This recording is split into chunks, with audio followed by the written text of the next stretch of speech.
కర్ణాటకలో నాయకత్వ మార్పు అంశం మరోసారి తెర మీదకు వచ్చింది. కేరళ ఎన్నికల తర్వాత కర్ణాటక వ్యవహారాలపై కాంగ్రెస్ అధిష్టానం ఒక నిర్ణయం తీసుకుంటుందన్న వార్తలు గుప్పమంటున్నాయి. ఇదిలా ఉంటే ఇదే అంశానికి సంబంధించి ఉప ముఖ్యమంత్రి డీకే శివకుమార్ సంచలన వ్యాఖ్యలు చేశారు. ముఖ్యమంత్రి పదవి కోసం విప్లవం లేవనెత్తాల్సిన అవసరం లేదన్నారు. ఏ సమయంలో తనకు ఏ పదవి ఇవ్వాలన్నది కాంగ్రెస్ పార్టీ హైకమాండే నిర్ణయిస్తుందని డీకే వెల్లడించారు.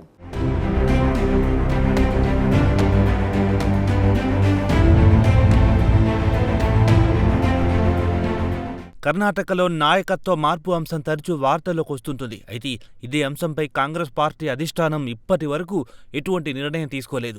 2-3 రోజుల తర్వాత నాయకత్వ మార్పు అంశం చల్లబడిపోతుంది. ఆ తర్వాత 2 నెలలకో 3 నెలలకో మరోసారి ఇదే అంశం తెరమీదికి వస్తుంటుంది. దీంతో అందరూ కర్ణాటక పాలిటిక్స్ గురించి చర్చించుకుంటారు. ఈ నేపథ్యంలో కర్ణాటకలో నాయకత్వ మార్పు అంశం డైలీ సీరియల్గా నడుస్తోంది.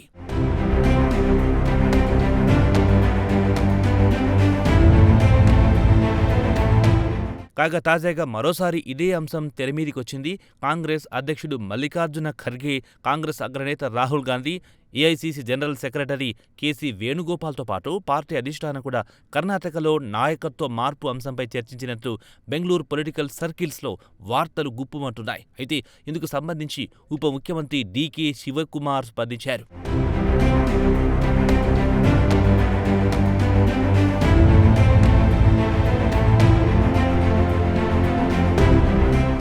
ఈ విషయమై తన దగ్గర ఎటువంటి సమాచారం లేదన్నారు ఆయన. అంతేకాదు ముఖ్యమంత్రి పదవి కోసం తాను వెంపర్లాడటం లేదని ఆయన కుండబద్దలు కొట్టారు.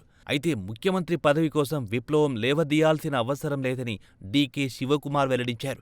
2023 కర్ణాటక అసెంబ్లీ ఎన్నికల్లో కాంగ్రెస్ పార్టీ విజయం కోసం తాను చేసిన కృషి పార్టీ అధిష్టానానికి తెలిసిందేనన్నారు. అయితే తనకే సమయంలో ఏ పదవి ఇవ్వాలనేది పార్టీ హైకమాండే నిర్ణయం తీసుకుంటుందని ఆయన వెల్లడించారు. అంతేకాదు నాయకత్వ మార్పుపై తానెప్పుడూ బహిరంగంగా ప్రకటన చేయలేదన్నారు.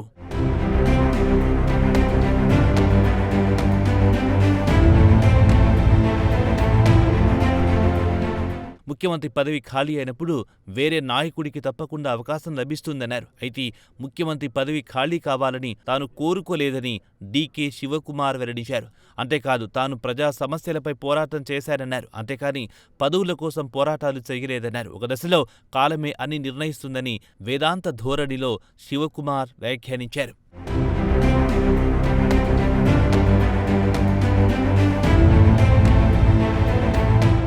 ఇదిలా ఉంటే నాయకత్వ మార్పు అంశంపై వస్తున్న వార్తలకు సంబంధించిన కర్ణాటక ముఖ్యమంత్రి సిద్ధరామయ్య స్పందించారు. ముఖ్యమంత్రి పదవి కోసం డీకే శివకుమార్ తనకు మధ్య విభేదాలున్నట్టు వస్తున్న వార్తల్లో నిజం లేదన్నారు ఆయన. ఇవన్నీ తప్పుడు ఆరోపణలని సిద్ధరామయ్య వ్యాఖ్యానించారు. అంతేకాదు డీకే శివకుమార్ వ్యక్తిగతంగా తనకు మంచి మిత్రుడన్నారు సిద్ధరామయ్య. 2023 అసెంబ్లీ ఎన్నికల్లో కాంగ్రెస్ పార్టీని గెలుపు తీరాలకు చేర్చడంలో తాను డీకే శివకుమార్ కలిసి పనిచేశామన్నారు సిద్ధరామయ్య.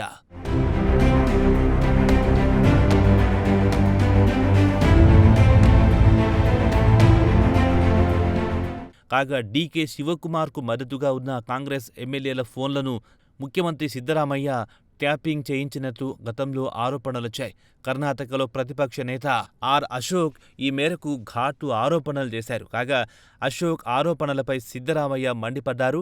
డీకే శివకుమార్ తనకు మధ్య ఉన్న మైత్రి బంధాన్ని దెబ్బతీయడానికి ప్రతిపక్షాలు ఇటువంటి తప్పుడు ఆరోపణలు చేస్తున్నాయని సిద్ధరామయ్య మండిపడ్డారు. ఈ సందర్భంగా డీకేతో తన సంబంధాలను పాలు తేనె వంటి సంబంధాలని ఆయన పేర్కొన్నారు.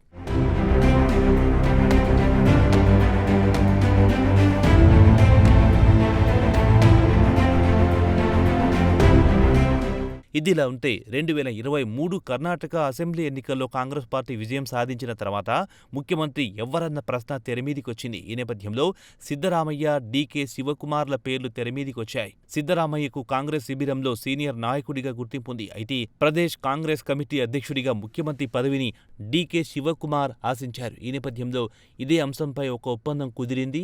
మొదట 2.5 సంవత్సరాలు ముఖ్యమంత్రిగా సిద్ధరామయ్య ఉంటారు. ఆ తర్వాత చివరి 2.5 సంవత్సరాలు ముఖ్యమంత్రిగా డీకే శివకుమార్ కొనసాగుతారు. అయితే సిద్ధరామయ్య మొదటి 2.5 సంవత్సరాలు పూర్తయ్యాయి. అయినప్పటికీ ముఖ్యమంత్రి పదవి నుంచి సిద్ధరామయ్య వైదొలగలేదు. దీంతో డీకే శివకుమార్కు మద్దతిచ్చే ఎమ్మెల్యేల్లో అసంతృప్తి నెలకొంది. ఈ నేపథ్యంలో అనేకసార్లు ఢిల్లీ వెళ్లి అధిష్టానం దగ్గర బల ప్రదర్శన కూడా చేసింది శివకుమార్ వర్గం.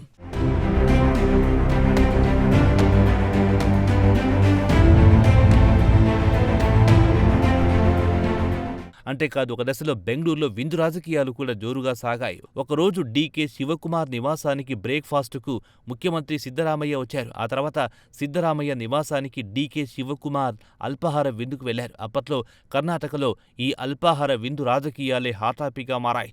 అయితే ఇప్పటి వరకు నాయకత్వ మార్పుకు సంబంధించి కాంగ్రెస్ హైకమాండ్ ఎటువంటి నిర్ణయం తీసుకోలేదు.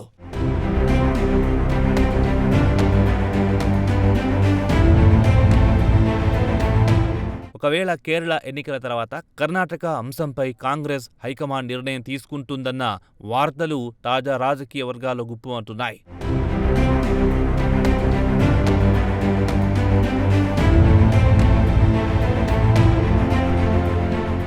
ఇది వాల్టి నేషనల్ న్యూస్. నమస్తే.